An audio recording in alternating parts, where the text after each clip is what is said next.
bunch of Brady Bunch stuff, don't you think? Well, that's true. I think when people are doing a TV show and they're not doing it anymore, then a lot of people think they go away because they're not in front of millions of people every week on a regular basis. But careers go on, and mine's been very diversified, extremely diversified, and that's one of the ways I've been able to maintain a career for now 53 years. So in addition to acting on the show, I've recorded albums, of course, and worked in Las Vegas. I've toured over 85 different productions for musical theater. Some of the great classic shows like Oklahoma and The Music Man, West Side Story, Sound of Music, all over the country and on Broadway. I've been a DJ. I have been a producer. I wrote Growing Up Brady, and that was a bestseller. I've just completed a 7-year run in Branson, Missouri. Now, can I see hands of anybody that's ever heard of or knows about Branson, Missouri? Oh, wow. Oh, okay. See, in LA, then I'll go, huh? But here, I'm just really almost a neighbor. I'm just south of here, and kind of on the border of Arkansas, and love it there. I was doing about 125 shows a year in a show called the 70s Music Celebration. 70s Music Celebration. So it was all 70s. I had over 60 songs in the show, all from the 70s. And I was living the Johnny Bravo dream. I mean, electric guitar and acoustical, would have different sections and go through the different types of music throughout the show. But with 125, 130 shows a year, it didn't leave a lot of time to do anything else. So I moved there, but I was very happy with the show. It was very well received, but I really felt that I had done what I went there to do with it. And so I retired that show and continued to live in Branson, which I love. And now I kind of pick and choose. So that has opened up my schedule to include weekends like this to come out and say hello and be a part of the Wizard World cons and to share other projects that are going on and the like. So currently, the Brady Bunch has a sitcom and a cartoon show and a variety hour. And then the Brady Girls Got Married, and then the Brady Brides, and then the Very Brady Christmas. Then we had the Bradys. Then we had 2 movies. And then we had Growing Up Brady, my own book. So every few years, there's been a lot of Bradiness, and now we have a Very Brady renovation. And that is HG Home and Garden TV. Bought the Brady house, the original Brady house, which was just a house, kind of a random house at that. And many of you probably know, didn't match the inside of what we know is the house from the inside. So we'd show the outside and then go film the inside of the soundstage on Paramount Studios. Well, HG wants to recreate what it looked like on TV in real life. And so they're creating a series out of that. And for the first time in 15 years, we all got back together to work on the series and be a part of it. So we have all 6 kids. I love that. May all of you hit your 60s and have people calling you a kid. And the take on this show will be an assignment by each of us. So Eve Plum will have one section, the living room, we'll say. So she'll be in charge of recreating the staircase and the coffee table with the horse on it. Maureen McCormick might be in charge of the kitchen because she loves orange Formica. I'm working with Lara Spencer from Good Morning America and HG, and Lara and I are going to do Mike's Den, his architectural den, and Greg's groovy attic. And it's a very, very extensive renovation of the house. So they're blowing out the walls. We're going deep into the backyard. They're going to lower the backyard by almost 2 feet in order to achieve the staircase in the second story without interrupting what we know as the facade. And it will go on for a year. And that ties into the Brady Bunch's 50th anniversary of the first airing from 1969. So that's when that will air, and it'll be in about four to six different episodes. And it will be heavily clip-laden, so that we'll be talking about, I remember when Tiger, went into his doghouse, and that's where I found Kitty Carryall. And other important, momentous events. And then they will show the clip. And then we'll build a house. Now, of course, I know that Christopher Knight already has an order in for AstroTurf,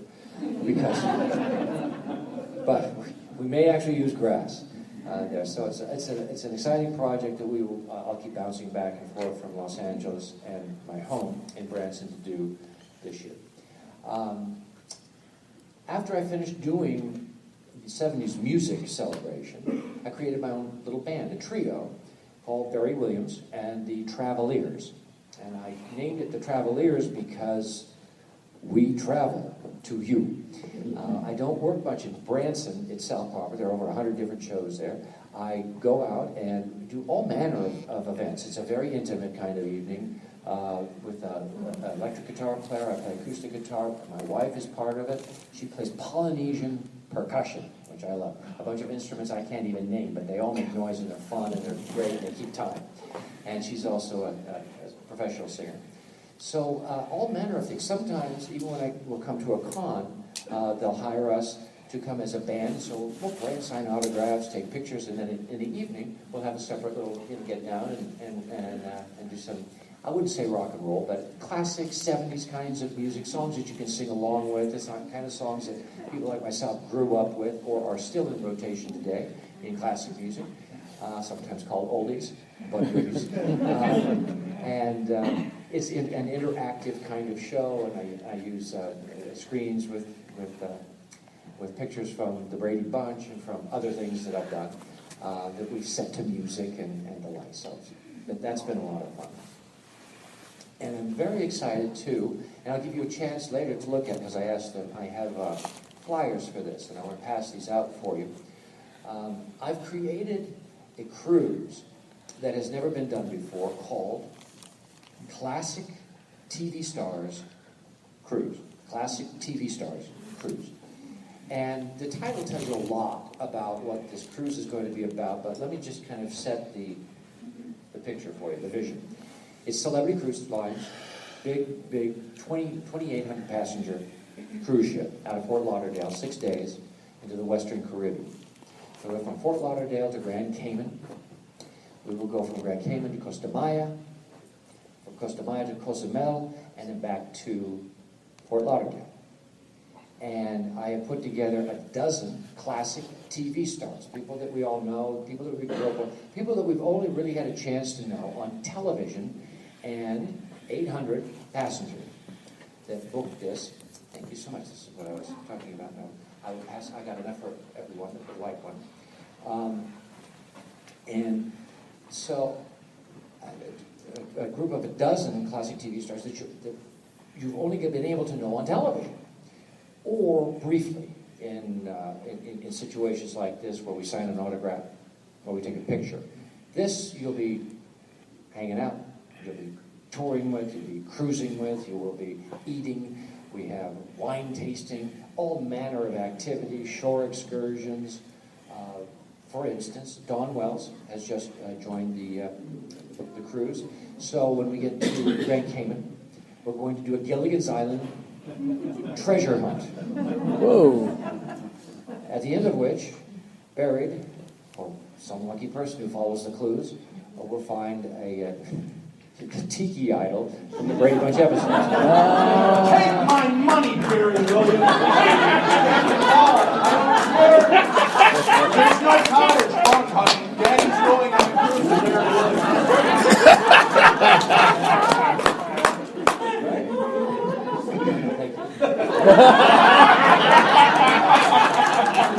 This is an actual credit card, isn't it? Well, as you know, there's no money on it, but you can have it. Well, that you mentioned that. It is actually pretty reasonably priced. It starts at $1,400 per person for the 6-day cruise, which by cruising standards is pretty nominal. And it's going to be packed with a lifetime of experiences in a way only you can get with this. So that's what I'm excited. That goes out next November. And I thought, in particular, I wanted to talk about this here because wouldn't it be nice to go into the Caribbean for a week in November? There you go. What part of take my money do you know? So let me run some of the people by. How many people go all the way back to Lassie? John Provost.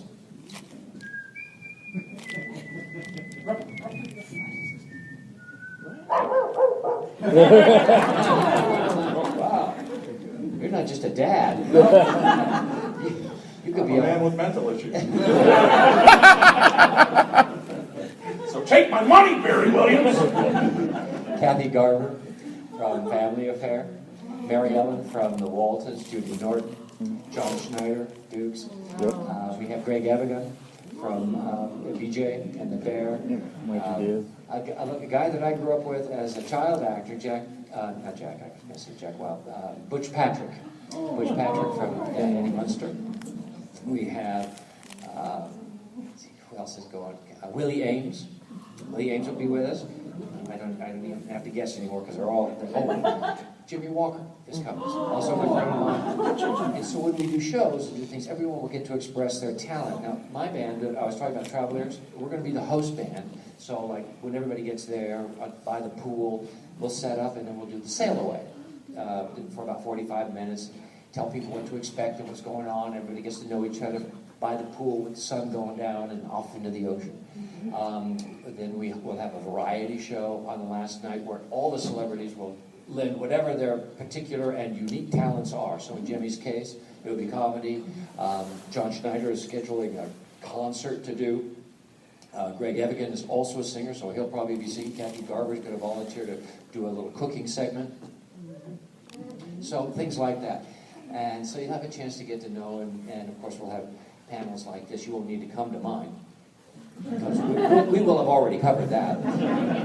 And so that's coming up. So those are some of the things that are kind of on the hopper right now in my world, and will keep me busy and moving forward.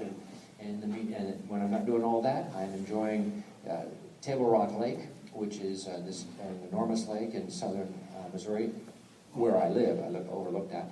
And I'm boating and swimming and taking it easy and enjoying life. And apparently drinking the blood of virgins because you still look like you're in your 30s.